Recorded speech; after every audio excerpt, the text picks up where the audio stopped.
Welcome back, gang, for the first time and hopefully many more to come. Don't forget to subscribe to the YouTube channel and click on the notifications right here, this little bell, so you can get those emails every time we go live. Peace.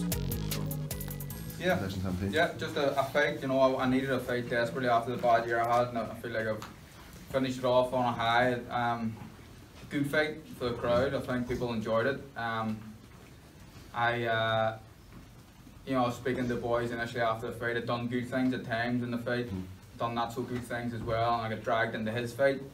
But that's what happens sometimes. The most important thing is I got my hand raised at the end, and the kid was tough. Got cut up and marked up, and I was trying different things. I was speaking to Jamie about it. I stayed on the ropes a wee bit too long sometimes. There was things we were trying in the gym, blocking a couple of shots, maybe after 2 or 3 blocks to start throwing, but I was letting him get a wee bit of momentum, and it looked like he was doing more than what he was. A few mistakes, but I'll rectify them in the next fight. Early on especially, like, you just couldn't miss that left hand, or kind of bouncing off, he just kept walking through them. Hard man. So yeah, nah, the first sort of 3 or 4 rounds it was cruising, to be honest, and then again just get into his fight, didn't it? The story of the knockdown, it seemed like it was a bit of a slip or something. Yeah, I slipped. The ring's a bit wet, and me being silly, you'd think I'd have more experience. I got new boots. I've worn them twice. I probably should have broken them in a wee bit more. A little bit slippy. But in fairness to Victor Lachlan, as I slipped, something landed on the way down, and you know he's gonna give a knockdown. Better having those 10 rounds than say blowing away an opponent in 1 or 2. Of course. Wasn't an easy fight, but that's what I wanted. Can't remember the last time I stopped someone now. I'm due one, so maybe the next one will get it. Is that the first time you've been cut as a professional? What was it? No, I've been cut loads of times, a little mix. Here, there and everywhere, but it's not a bad cut, but it's probably the worst one of my career. One of them was a punch, one of them was an accidental head clash. Did you feel, Carl, that you chose to stand on trails rather than being forced to stand on trails? Yeah, I stood, you know, and I felt like I could land as well, but again, I was allowing him to do, it was suiting him when I was standing in the pocket, but you learn, and fair play to the kid. That's, you know, again, I'm like, it was actually Matt Macklin said it, I've got a target on my back, you know, all these kids come over and it's like their world title fight, and he's over here for a week and Canelo's over with him and he's right up for it, and you'd have to hit him with a sledgehammer for him to go over, you know, so that's the position I'm in at the minute. I'm lucky enough to be in that position, but these boys are going to try their best against me. It seems that you have to have another fight before the world title fight. Do you think in light of the performance tonight that's a good thing?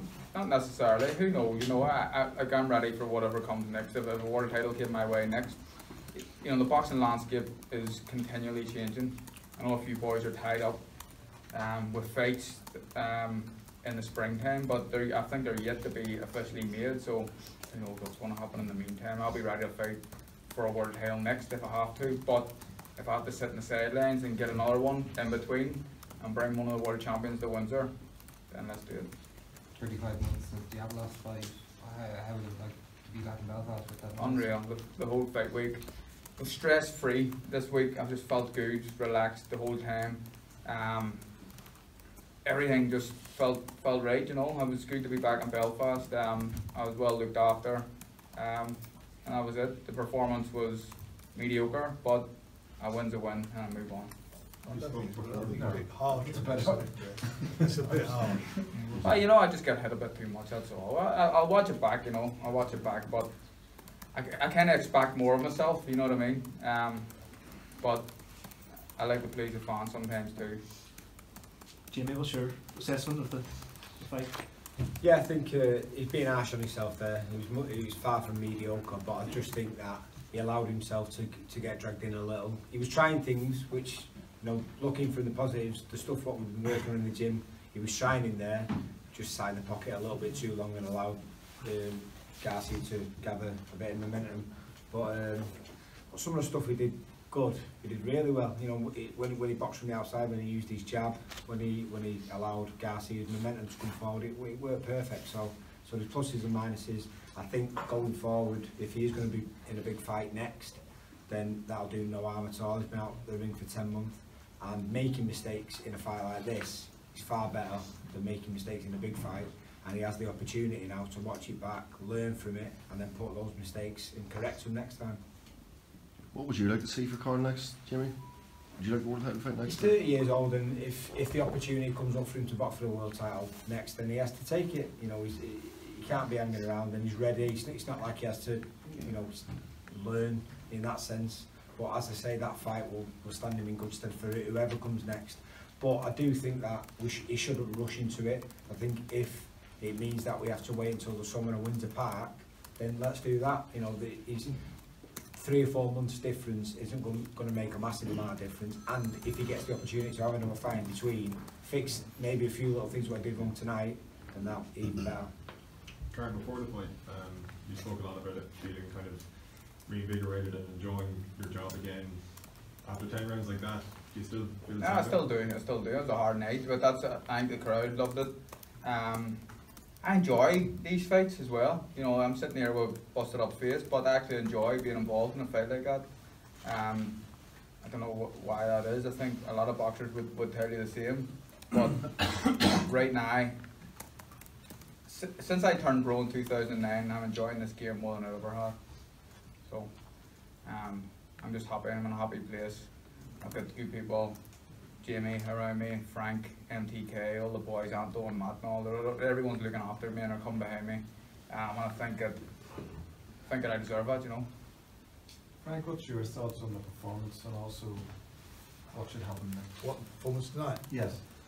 I thought the opponent was a very, very tough opponent. I think we talked about it a couple of weeks ago. I said it's not the guy I'd picked for Carl being out, as he's been out of the ring for such a while. And I said earlier to you guys before Carl got here, and no one wants to get into the ins and out of it, but he has had a tough year. He's had a lot of mental strain. He's lots of stuff going on in the background, and none of that is, you know, conducive to being a happy fighter.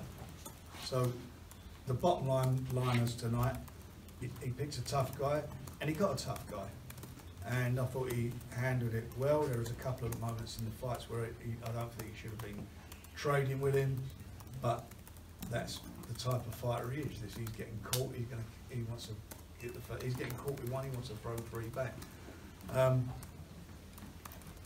Getting those rounds in the bank are good for him. We've got him in the bank now, and so we get out again sort of March, Christmas out of the way. Depending on what, you know, we don't know the opponent's going to be yet.